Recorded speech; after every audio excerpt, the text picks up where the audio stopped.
경우는 그야말로 상수인 상황입니다. 집단 면역력을 확보하고 지속하면서 위드 코로나, 달라진 일상으로 회복하는 도상에 있습니다.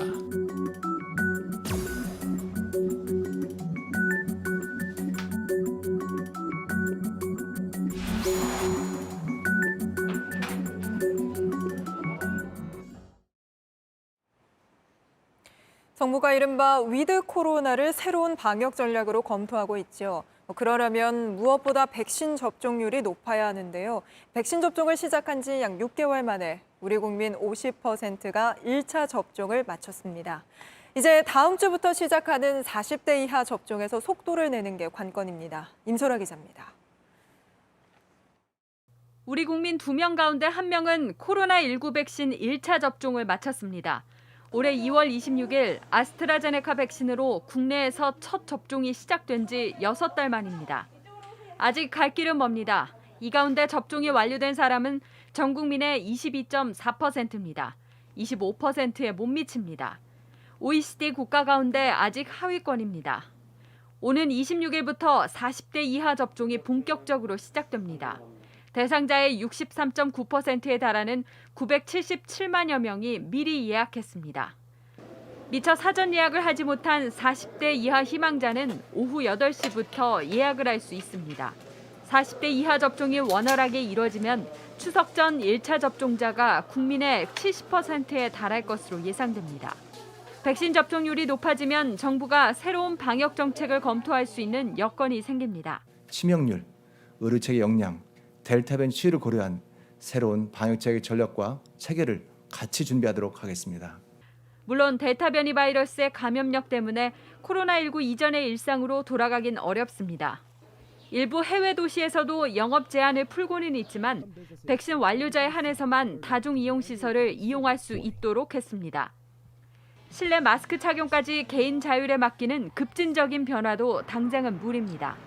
JTBC 임소라입니다.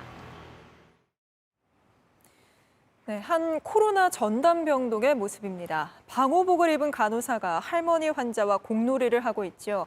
치매에 걸린 할머니 상태가 더 나빠지지 않게 돌보고 있는 겁니다. 그리고 또 최근엔 이 사진, 치매 환자와 화투를 치는 간호사의 사진 한 장도 큰 울림을 줬었는데요. 바로 이분들, 의료 현장의 영웅들 덕분에 어려운 상황 속에서도 가까스로 버티고 있지만 정작 영웅들은 너무나 많이 지쳐 있습니다. 크로스체크 윤재영, 서준석 두 기자가 1년 6개월째 코로나 환자를 돌보고 있는 의료진을 취재했습니다. 오전 9시 땀에 흠뻑 젖은 간호사들이 음압 공간에서 나옵니다. 얼음조끼는 물이 됐습니다. 저희 몸에 땀이 많아서 근데 이게 오래 차면 오히려 보온 효과가 일어나요. 델타 변이가 생긴 뒤 한 번 음압실에 갔다 올 때마다 감염 예방을 위해 샤워를 합니다. 오전 10시 아침에 음압실에서 나온 간호사가 또 방호복을 입고 음압실로 갑니다. 1시간가량 머물다 나온 이 간호사는 30분 뒤 환자에게 줄 물병 수십 개를 들고 다시 들어갑니다. 하루에 몇 번 정도 들어갔다고? 많으면 한 4번? 기저귀라든지 밥이라든지 다 저희가 해드려야 되거든요. 저희가 막 2-3시간 이렇게 계속 길게 일하거나 10분 쉬고 다시 들어간다거나 이런 일이 반복되는 것 같아요. 코로나 병동에서 간호사는 환자의 눈이자 손발입니다. 아버님, 이거 조금 보이실까? 그러면 읽어드릴게요. 어머니 조금만 위로 올라오셔. 있죠? 조금만. 저요? 저 아침에 출근했는데. 계속 일하는 게. 치매 환자가 오면 함께 공놀이를 해주고 박수치며 노래를 불러주는 것도 간호사 몫입니다. 저도 이제 할머니가 계셔가지고 할머니 생각도 이제 많이 나고 혼자 계시다 보니까 이렇게 눈에 밟히기도 밟혔고 제가 공이 있길래 다른 거는 이제 뭐 가지고 들어오지 못하고 그러니까 이렇게 해드렸어요. 음압실 밖에서도 택배 배송부터 민원 처리까지 할 일은 종일 끝이 없습니다. 2개 펴서 이용할 수 있게 해드릴까요? 불편하시면 얘기하시고. 간호사는 환자분들한테 유일한 소통이라는 생각이 들더라고요. 그래서 친구면서 가족이면서 문제 환자를 다루는 것도 쉽지 않습니다. 아무 증상이 없다, 나가게 해달라. 이제 그 수준을 넘어서 막 소리 지르고 그래서 병실 안에서 담배 피우신 분들도 있었어요. 그런 것들이 좀 많이 어려웠죠. 끝나지 않는 코로나, 지금 바라는 건 다른 무엇보다 더 많은 인력입니다. 사실 이제는 기대감이 조금 줄었습니다. 가장 바라는 거는 인력이죠, JTBC 윤재영입니다. 네, 이렇게 방역의 최전선에서 사투를 벌이고 있는 의료진 덕분에 우리가 그나마 일상을 누리고 있는 걸 텐데요. 방금 전해드린 영상 속 간호사 중 한 분을 직접 연결해 이야기 들어보겠습니다. 인터뷰는 환자를 돌보는 데 방해가 될 수 있고 또 감염 우려도 있어서 병동과 분리된 곳에서 진행하겠습니다. 남영희 수간호사님 나오셨습니다. 간호사님 안녕하세요. 안녕하세요. 예, 저도 예전에 보호복 입고 몇 번 취재를 해봤는데 그냥 가만히만 있어도 땀이 줄줄 나고 숨이 턱턱 막혀서 정말 힘들던데요. 그런 상황에서 어떻게 보면 필수적인 코로나 진료 조치가 아닌 치매 환자와 공을 주고받는다든가 하는 건 어쩌다 하시게 된 건가요? 그 동영상은 사실 그 요양원 집단 감염으로 인해서 입원하신 환자분이셨어요. 근데 여러분이 입원을 하셔서 다 건강히 퇴원을 하셨는데 그분이 좀 입원 기간이 좀 길어지다 보니까 마지막까지 남아있게 되셨었거든요. 근데 치매가 있으셨는데 너무 따분하고 심심해하고 막 하셔가지고 저희 간호사들이 좀 뭔가 도움을 줄 수 있는 게 없을까 하다가 들어갔을 때 이제 너무 바쁜 업무에도 너무 힘들거든요. 사실 방호복 입고 나오면. 그런데도 CCTV 통해서 할머니가 그냥 가만히 앉아있는 모습을 보면 너무 짠하다, 딱하다. 조금이라도 더 얘기하고 올 걸, 조금이라도 좀 더 놀아드리고 올 걸 그랬었거든요.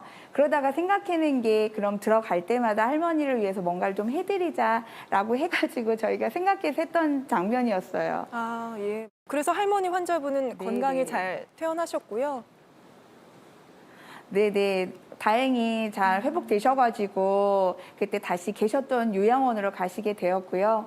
가시는 날도 이제 저희 그때 공놀이 했던 간호사도 있었지만 머리도 따지고 했던 간호사들도 많이 있었거든요. 그림판 놀이도 해주고 했던 간호사도.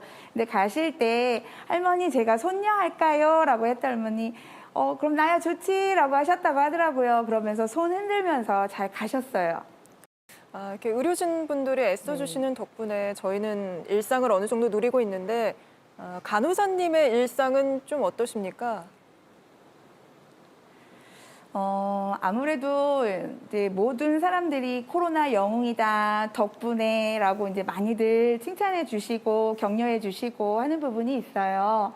근데 아무래도 코로나 병동에서 근무를 하다 보니까 사람들 이렇게 만나는 집단 모임, 어차피 집단 모임은 안 되지만 이렇게 모여지는 거에 좀 꺼려지는 부분이 있더라고요.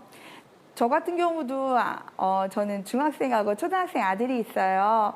근데 그 아이들이 엄마가 이렇게 코로나 환자들을 돌보는 거에 대해서 되게 자랑스러워하고 좋아는 하는데 막상 친구들이나 선생님이나 주위 사람들한테 얘기하기는 조금 어렵다고 하더라고요. 그래서 그런 부분은 충분히 이해가 되기는 하는데 사실 그런 소리 들으면 좀 먹먹한 기분이 들기는 해요.